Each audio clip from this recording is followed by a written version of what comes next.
Hi అండి. ఇవాళ స్పెషల్గా పులిహోర తయారు చేద్దాం. పులిహోర తయారు చేయడానికి కావాల్సిన పదార్థాలు: ఈ గ్లాసు బియ్యం అండి, పోపు కోసం స్పూన్ శనగపప్పు, స్పూన్ మినప్పప్పు, అర స్పూన్ ఆవాలు, 3 ఎండుమిరపకాయలు, చిన్న ఇంగువ, వేరుశనగ గుళ్ళు వేయించి పొట్టు తీసి అట్టే పెట్టుకున్నానండి. పచ్చిమిరపకాయలు 8 పచ్చిమిరపకాయలు తీసుకున్నాను. కొద్దిగా అల్లం తరుగు, కొంచెం కరివేపాకు, ఈ మాత్రం చింతపండు అండి, తగినంత ఉప్పు, పసుపు, ఆవబెట్టినందుకు కొద్దిగా ఆయిల్, కావలసిన ఆయిల్. ఇప్పుడు బియ్యం కడిగేసి కుక్కర్లో పెట్టేద్దామండి. ముందుగా చింతపండులో కాస్త నీళ్ళు పోసి స్టవ్ మీద పెట్టుకుని ఉడకబెట్టాలండి. చింతపండు ఉడకబెట్టే గుజ్జు బాగా వస్తుంది, తొందరగా వచ్చేస్తుంది. బియ్యంలో 2 సార్లు కడుక్కోవాలి. ఇలా బియ్యానికి 2 గ్లాసులు నీళ్ళు పోయాలి. ఒక స్పూన్ ఆయిల్ వేస్తే చొప్పున అన్నం మెత్తపడిపోకుండా వస్తుంది. పసుపు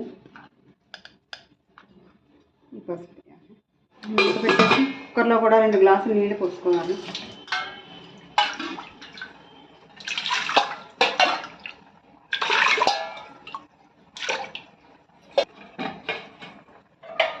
చింతపండు మరిగిపోయింది, పెట్టేద్దాం. చల్లారాక గుజ్జు తీసుకోవాలి. స్టవ్ వెలిగించి మీడియం ఫ్లేమ్లో పెట్టుకుని 5 విజిల్స్ రానివ్వాలి. 5 విజిల్స్ అయిపోయి ఇప్పుడు కట్టేద్దాం. కుక్కర్ చల్లారిపోయింది, తీసేద్దాం. అన్నం అన్నీ బేసిన్లోకి దిమ్మరించేయాలి.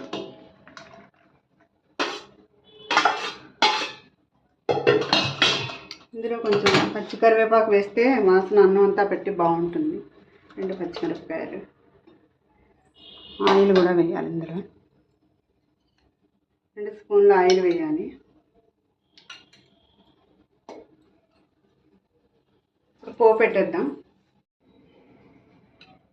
ఇప్పుడు ఆయిల్ వేయాలి. 2 స్పూన్లు వేస్తే సరిపోతుంది. 3 స్పూన్లు వేసాను. చింతపండులో ఉప్పు వేస్తున్నాను. చిన్న బెల్లం ముక్క కూడా వేయాలి, రుచి బాగుంటుంది. అందరి మిరపకాయలు వేయించేసి తీసుకోవాలి.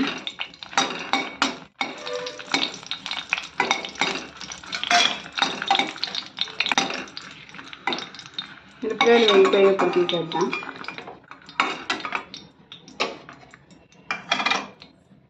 ఇంగు కూడా వేయించి తీసుకోవాలి.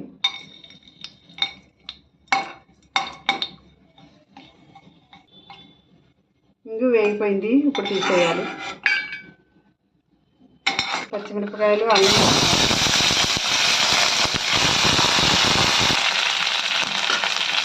పచ్చిమిరపకాయలు, అన్నం, కరివేపాకు వేగిపోయాయి. ఇప్పుడు అన్నంలో పెట్టేద్దాం. స్టవ్ మీద మూకుడు పెట్టుకుని మళ్ళీ నూనె పోయాలి. మళ్ళీ కొద్దిగా శనగపప్పు, మినపప్పు, ఆవాలు ఇవి వేయించుకోవాలి.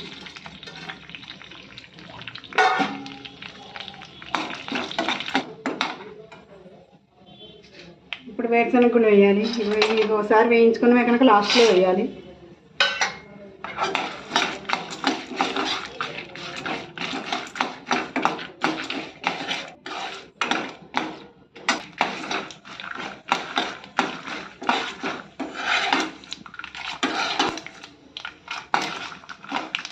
పోపు వేగిపోయింది, ఇప్పుడు చింతపండు ఇందులో వేసేయాలి.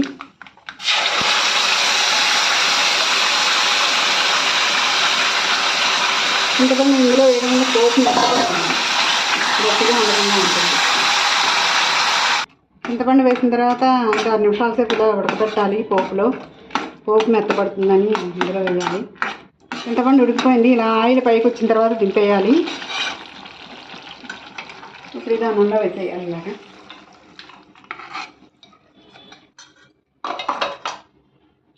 ఇంగువ ఇందాక వేయించుకున్నాం కదా, ఇది పొడి చేసి అట్టే పెట్టుకున్నాం, ఇది కూడా వేసేస్తున్నాను. ఎండుమిరపకాయలు వేయించుకున్నాం కదా, ఇవి ఇలాగా నలిపేసి ఒకసారి వేసేయాలి.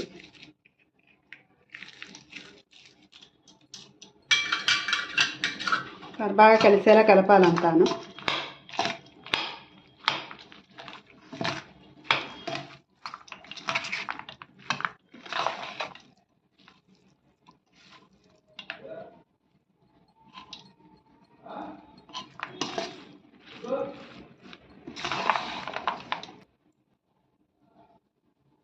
ఇప్పుడు ఈ ఆవ కలపాలి. ఇందాక ఆవాలు నానబెట్టుకున్నాం కదా, అది నూరు కట్టే పెట్టుకున్నాం. ఇప్పుడు కలిపేయాలి. ఇందులో లాస్ట్న కలపాలి ఆవ.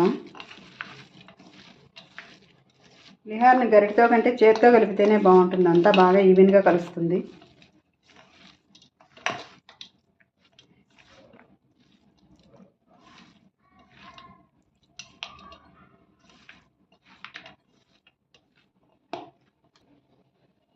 ఇదిగోండి, పులిహోర ఇలా తయారు చేయాలి.